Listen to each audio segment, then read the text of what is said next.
presenting KrishnaLeela from the Dell Diwali team.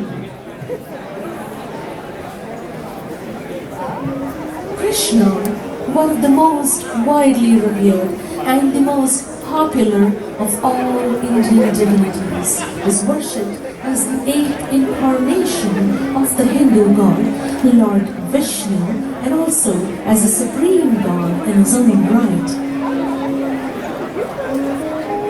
Krishna is the most popular of all the heroes of Hindu mythology.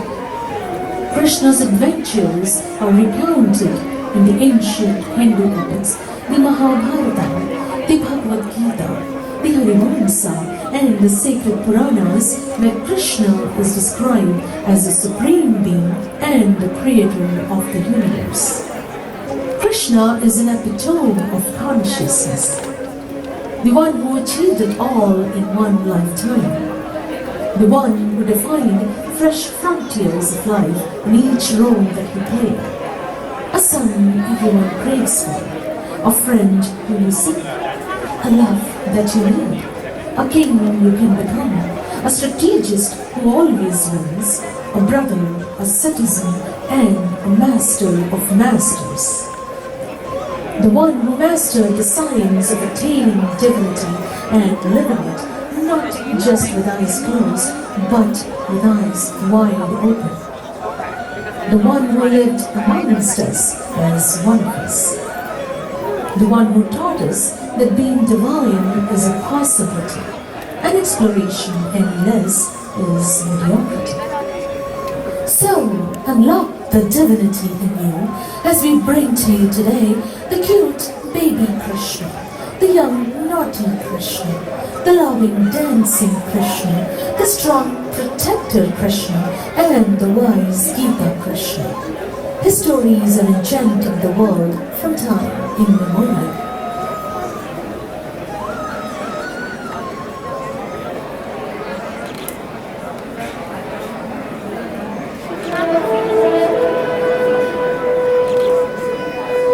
Kamsa is a tyrant ruler of the Vrishni kingdom with its capital at Mathura. Kamsa is described as a demon in the Puranas. Out of ambition and upon advice of his personal confidants, Kamsa decides to overthrow his father, King Ugrasena, and install himself as the king of Mathura.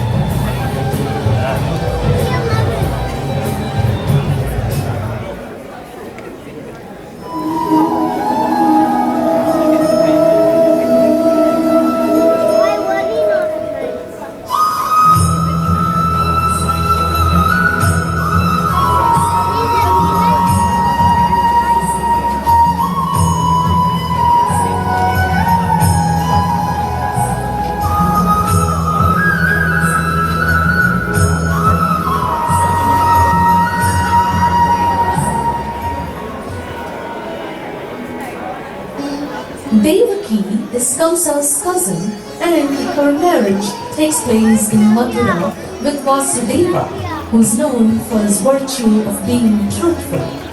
Kamsa loves cousin Devaki so much that he employs a huge army to escort the bride and the groom, and even drives Devaki's chariot himself as a gesture of affection. While the procession is passing through the streets of Mathura, suddenly there is a thunder and a celestial voice addressing Kamsa who says, "Beware, you fool! You love your sister very much and are driving her chariot. However, you will die in the hands of her eighth son." Listening to the voice, Kamsa is startled. He drops the reins of the chariot. He loses his temper with fear. With immense anger and hatred, he grabs Devaki and tries to kill her. Vasudeva is afraid and pleads Kamsa to have mercy and save her life. Vasudeva even promises to hand over every child to Kamsa as soon as it is born. On hearing to the liberal proposal, Kamsa believes his word and decides to imprison Vasudeva and Devi to live together under his side.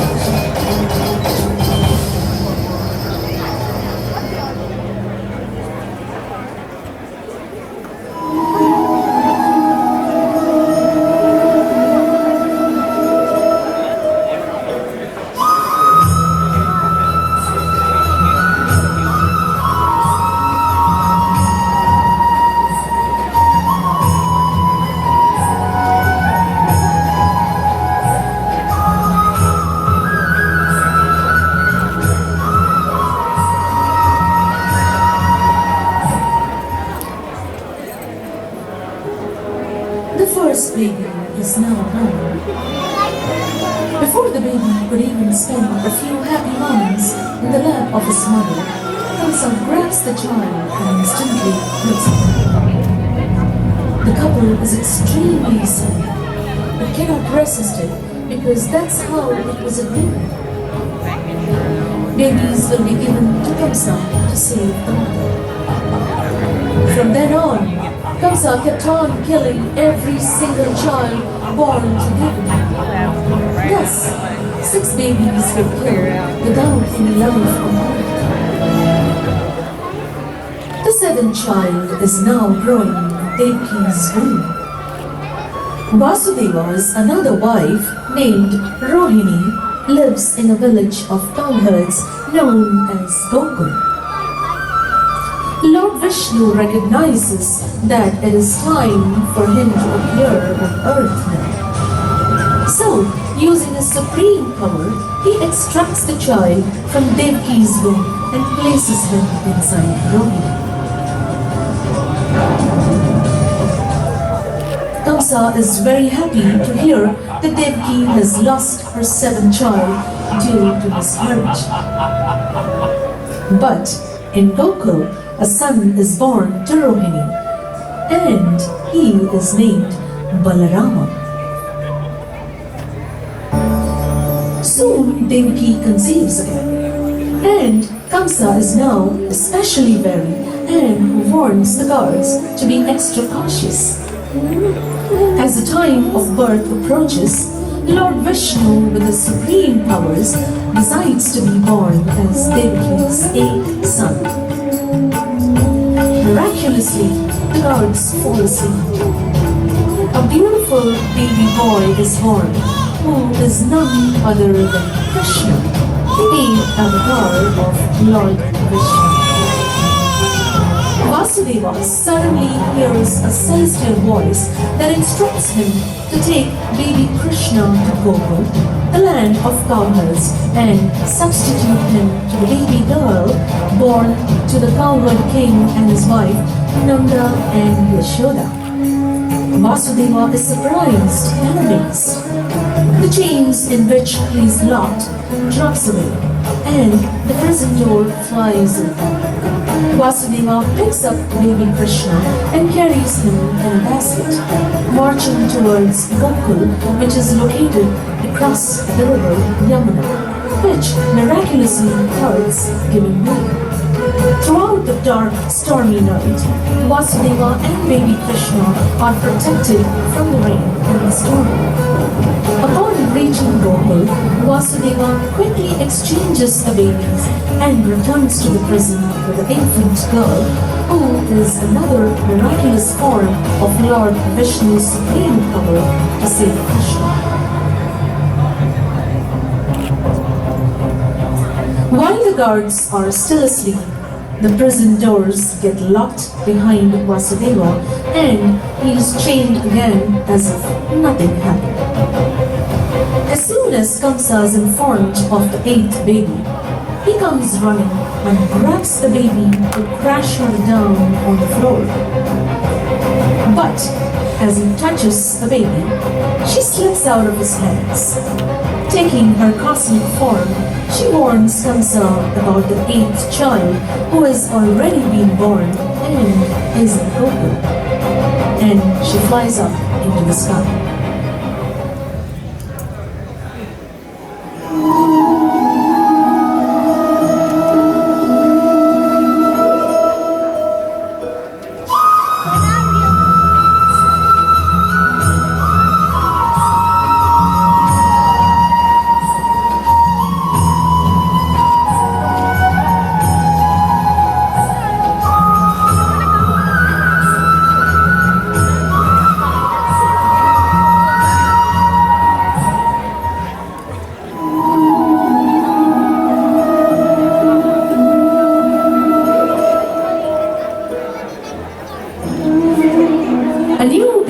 boy is born to King Nanda and his wife Yashoda.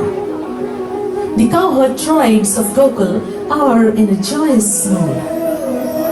The streets are swept clean and the houses are decorated with colors, streamers and fragrant flowers. The whole place wears a festive look. Krishna is like no ordinary child. His skin has a dark blue color as is seen in a cloud filled with water during the monsoon season. His eyes twinkle merrily. He has a radiance and aura emanating from him. He never cries and always has a smile for everyone. Krishna seems to have brought joy and happiness to Gokul Dham.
The terror-stricken Kamsa is humiliated by the towering of lights. Determined to eliminate the one destined to kill him, Kamsa makes several attacks in Gokul to kill Krishna. Hence, the villagers decide to leave Gokul and move to Vrindavan so they could live peacefully and protect themselves.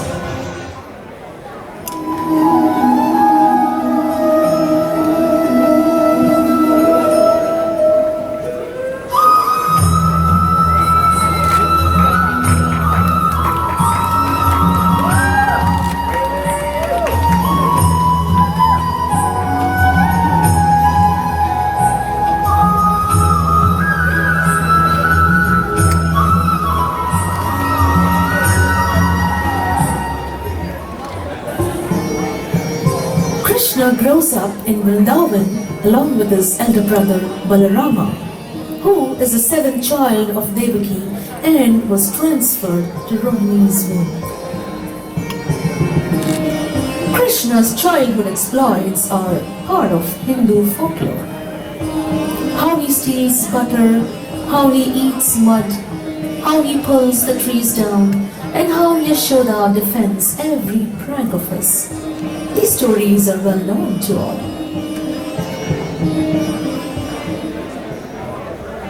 Krishna loves eating butter.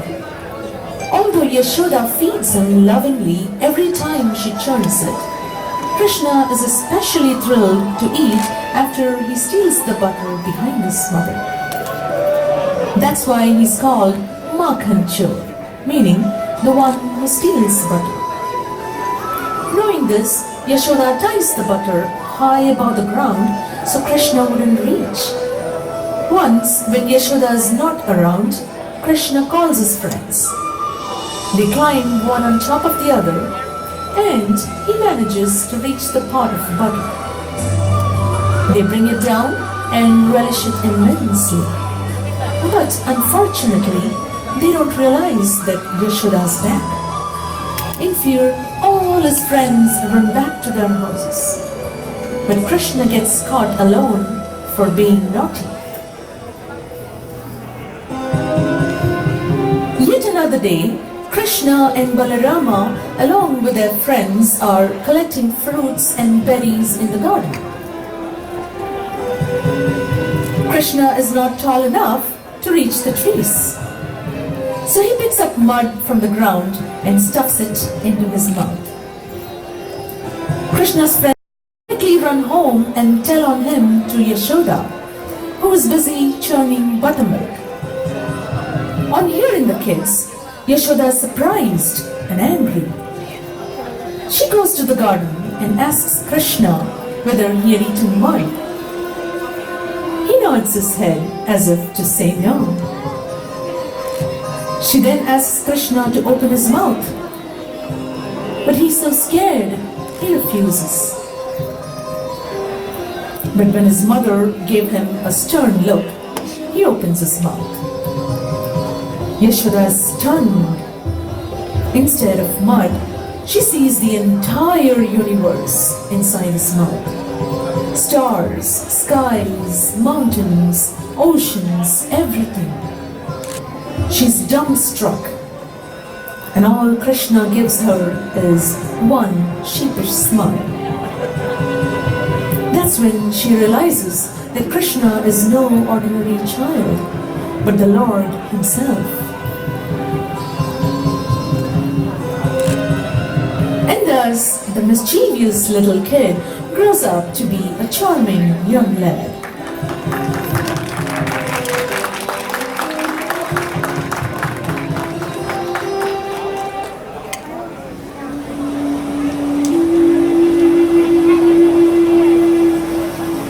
Krishna loves to play his flute in Vrindavan.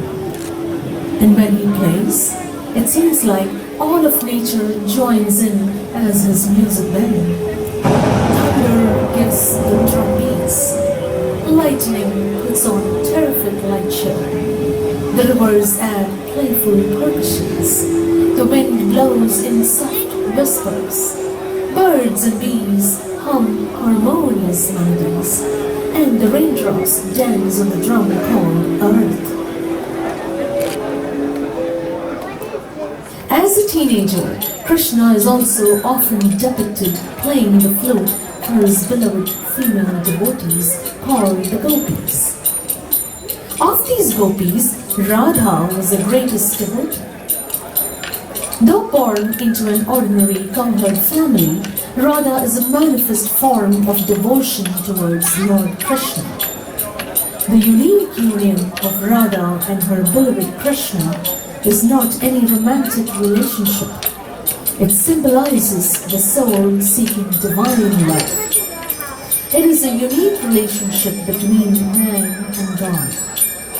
It is said that Krishna, the divine, can only be reached through Radha, devotional love. Radha and Krishna do not exist one without the other. They are only one. Radha Krishna.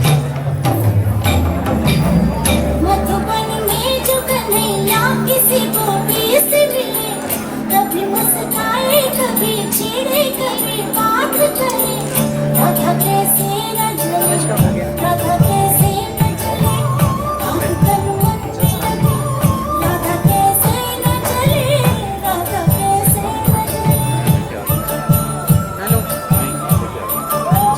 Madhuban में भले कान्हा किसी को भी से मिले मन में तो राधा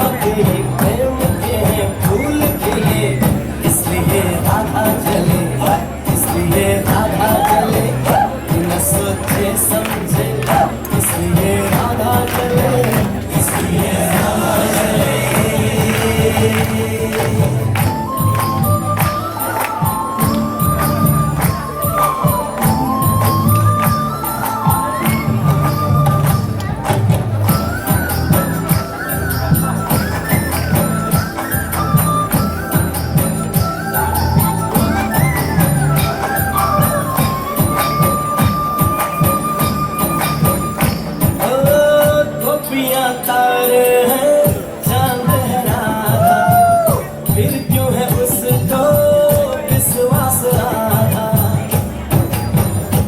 ओ गोपियां तारे हैं चांद है राधा, फिर क्यों है उसको विश्वास आधा। कान्हा जी का जसना इधर उधर जा रहे, राधा बेचारी को फिर अपने ठिकाना रहे। गोपियां आनी जानी है राधा तो मन की रानी है, गोपियां आनी जानी है राधा तो मन की रानी है। सांझ सखारे जमुना किनारे राधा राधा ही कान्हा पुकारे। बाहों के हाथ जुड़ा ले कोई कान्हा भी करे, राधा कैसे न चले, राधा कैसे न चले, हाथ तन में लगे, राधा कैसे न चले, राधा कैसे न चले।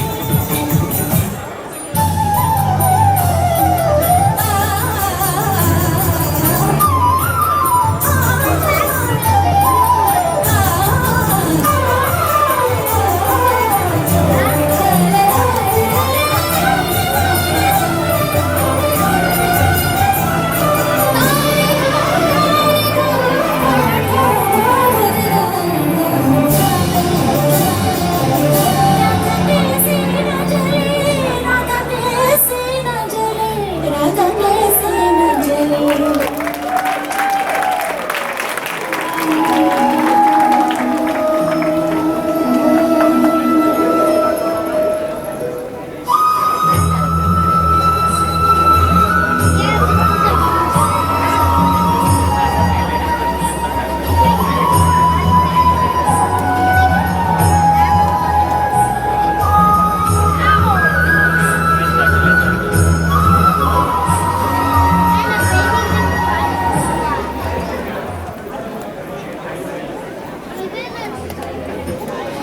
In Mathura, Kamsa is constantly reminded of the prophecy that Krishna may come and kill him.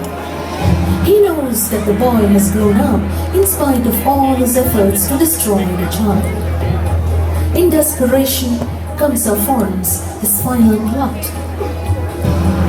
He plans to arrange a huge wrestling match during the annual sports event that takes place in Mathura every year. So Kamsa instructs Akrura, one of his ministers, who is also one of Krishna's uncles, to go to Vrindavan and invite Krishna and Balarama to attend the gala fair so that somehow, with some trick, they could be overpowered. He sends Akrura to escort them, not knowing that Akrura is an ardent devotee of Krishna. Akrura accepts the king's order and proceeds to Vrindavan. On reaching Vrindavan, Akrura finds that Krishna, along with his brother Balarama, has grown up to be a handsome young lad. He overcomes with devotion and rolls himself on the ground at Krishna's feet. Such is his love for the greatness of Krishna. Indeed, he is spiritually ascended to recognize God himself in Lord Krishna. Akrura conveys Kamsa's message and cordially invites them to Mathura. Krishna's foster parents, Nanda and Yashoda, are reluctant but later agree to send Krishna and Balarama to Mathura after Krishna convinces them. Akrura is very joyous to accompany both Krishna and Balarama on their way to Mathura. Though he is convinced that Krishna is the one to bring peace to Kamsa's kingdom, he cautions them to be careful and confides in them about Kamsa's plan.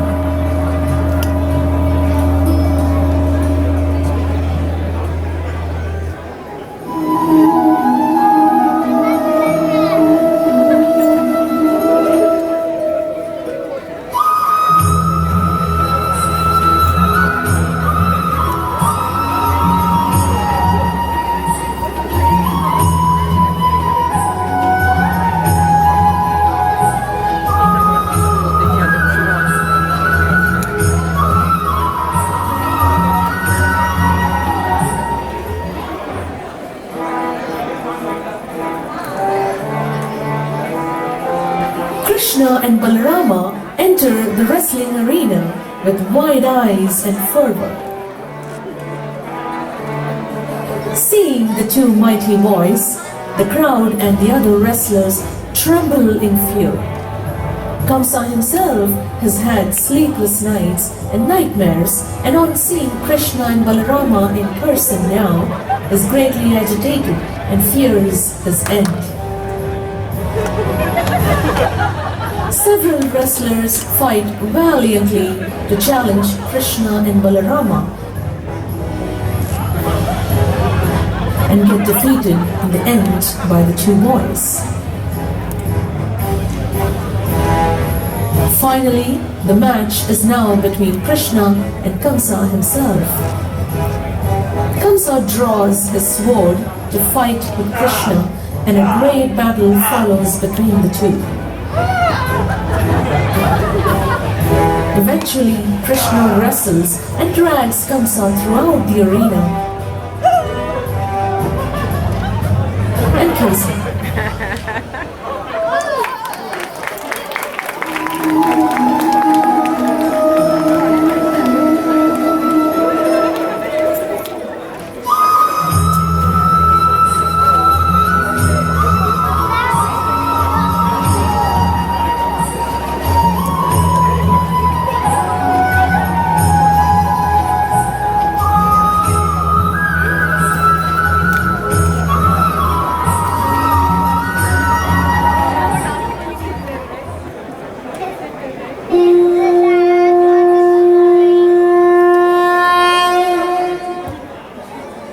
Now that the kingdom was free of the treacherous Kamsa, Krishna crowns Ugrasena, Kamsa's father, as the king of Mathura. Krishna also frees his mother and father, Devaki and Vasudeva, from the prison. In the joyous moment, Krishna's mother Devaki is in all tears and love as she is seeing him after years of separation. She lets him know that she cannot confine him to her palace and has a mission in this world.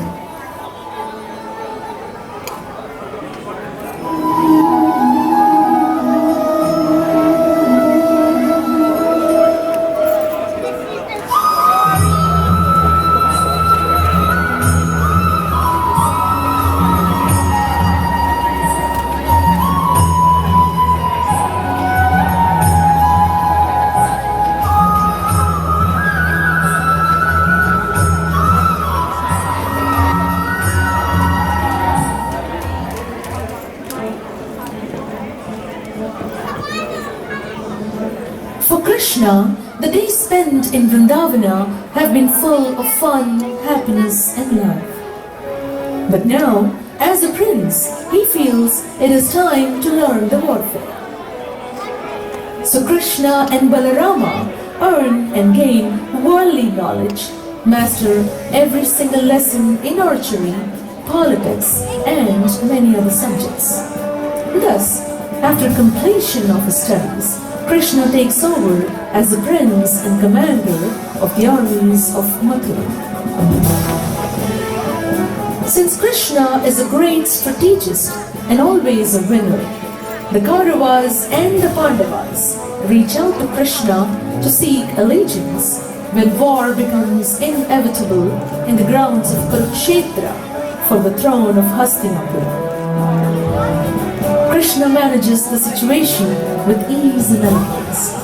And, to be fair, Krishna gives his army to the Kauravas and decides to be the charioteer of Arjuna and be on the side of the Pandavas.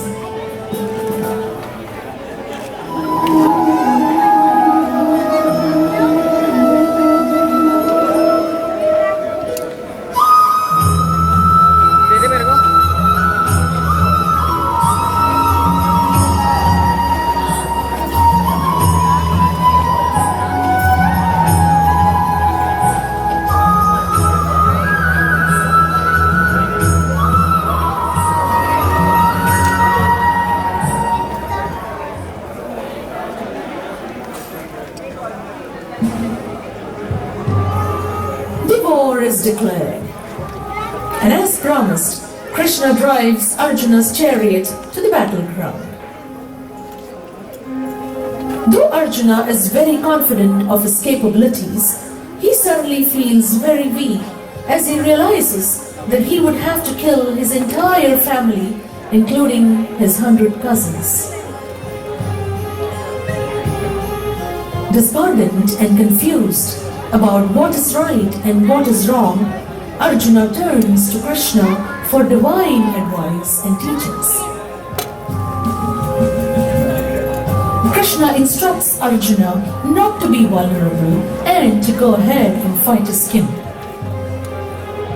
He also reminds him that this is a war between righteousness and unrighteousness, dharma and adharma, and it is Arjuna's duty to slay anyone who supports the cause of unrighteousness or sin. Krishna then reveals his divine form and explains that he is born on earth in each eon when evil raises its head.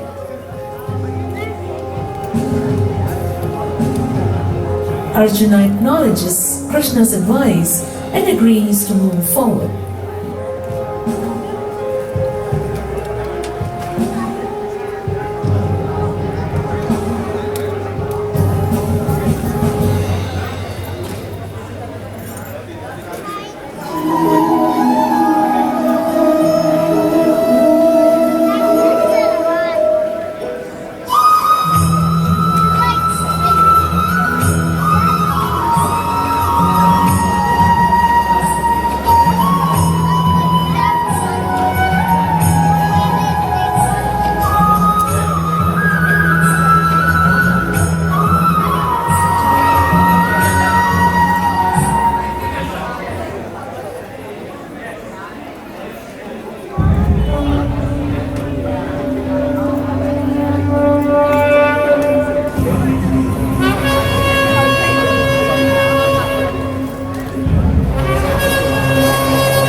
Begins, and the two armies are now facing each other. The battle continues for 18 days. This war killed many warriors and the entire army, both sides, leaving the major warriors, the 5 Pandavas, and Krishna as the only survivors, who ultimately become victorious. This war of Kurukshetra between the cousins and the philosophical discourses and advice from Krishna to Arjuna that structures the Bhagavad Gita form the major part of the Mahabharata, one of the most important texts of world literature. It shows how Krishna is the most significant character and his grace brought the state of glory to righteousness. We bow to his greatness, his knowledge, his humility, and his humbleness. May the grace of Lord Krishna be upon all of us. Yada yada hi dharmasya glanirбhavati bharata abhyutthanam adharmasya tadatmanam srijamyaham paritranaya sadhunam vinashaya dushkritam dharma sansthapanarthaya sambhavami yuge yuge.